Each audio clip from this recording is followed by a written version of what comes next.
We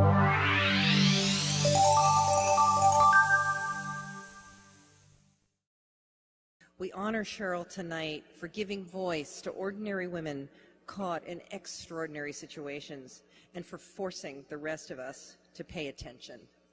Ladies and gentlemen, please join me in welcoming Sheryl WuDunn.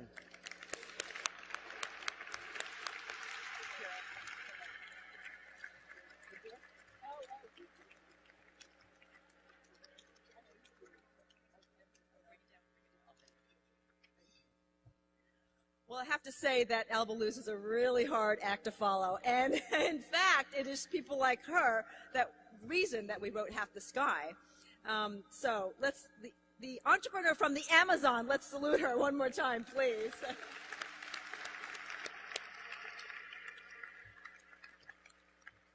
But really, it is institutions like Women's World Banking that actually have made this so possible, and that's actually why we are so happy. I'm so happy to be here to highlight and underscore and celebrate the achievements of WWB.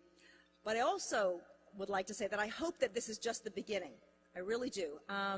In fact, my husband and I, as we were writing Half the Sky, we really came to believe that this is the cause of our time, gender inequity and the brutality that so many people face around the world because of their gender. That really is the moral challenge of this century.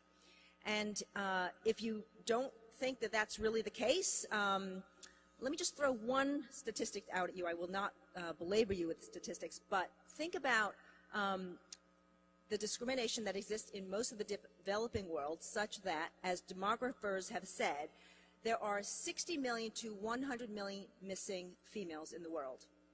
You know, here in the United States, in the developed world, there are more women because we have equal access to health care just alongside men, but it's not true in the developing world.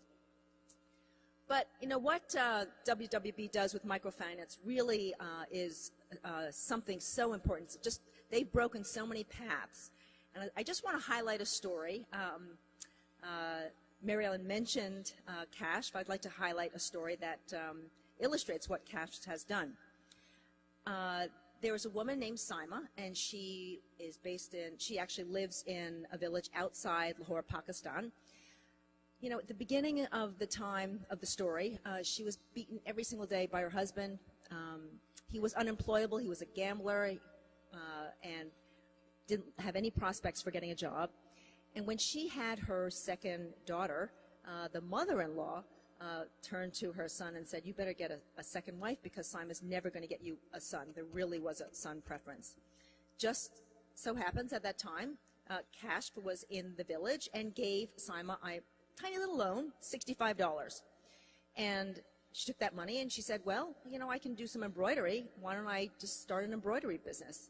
And like Alba Luz, she started an embroidery business, and the embroidery was really well received. The merchants started asking for more, and she couldn't produce it all, so she hired other women in the village.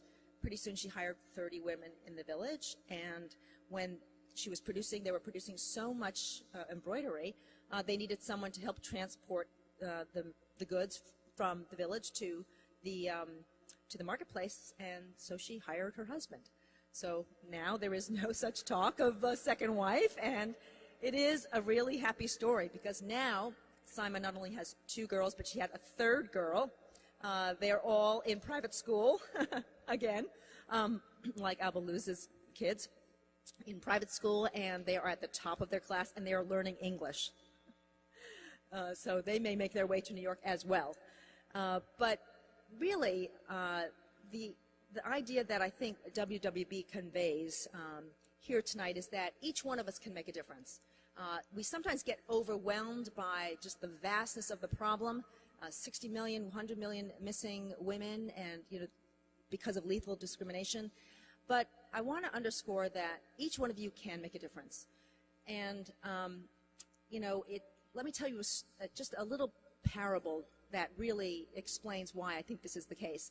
And it's a little bit hokey, so please bear with me, but it's a Hawaiian parable.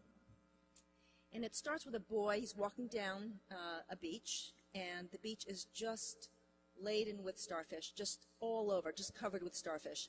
He picks up a starfish, throws it back into the water, picks up another starfish, throws it back into the water. Along comes a man, looks at the boy and says, "Boy, you're crazy. There's just no way you can make a difference. Look at all these starfish." The boy looks at him, picks up another starfish, throws it back into the water and says, "It made a big difference to that one." So that's exactly why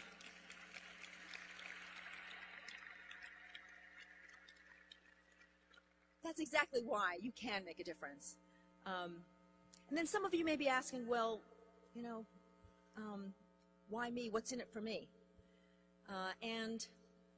There are very few things in life that actually, once we have all of our material needs satisfied, and every one of you sitting in this, glorious room having a wonderful dinner has most of your material needs satisfied, researchers say that there are very few things that can actually elevate your level of happiness.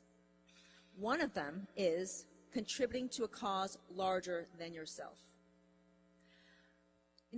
And another thing, I'd like to close with this one other story that explains why I think there's something in it for you.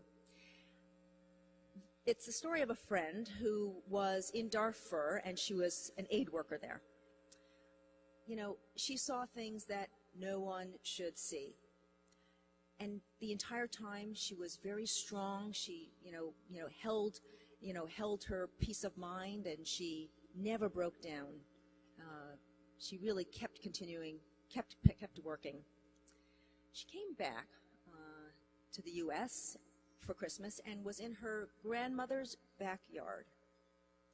And she saw something there that just made her break down in tears. And what she saw was a bird feeder. And it made her realize that she had the good fortune to be born in a country that takes security for granted, where we have such wealth that we can clothe, feed, and house ourselves, and even make sure that wild birds do not go hungry in the winter. She also realized that with that good fortune came great responsibility. So like her, you, me, we have won the lottery of life. So the question is, how do we discharge that responsibility?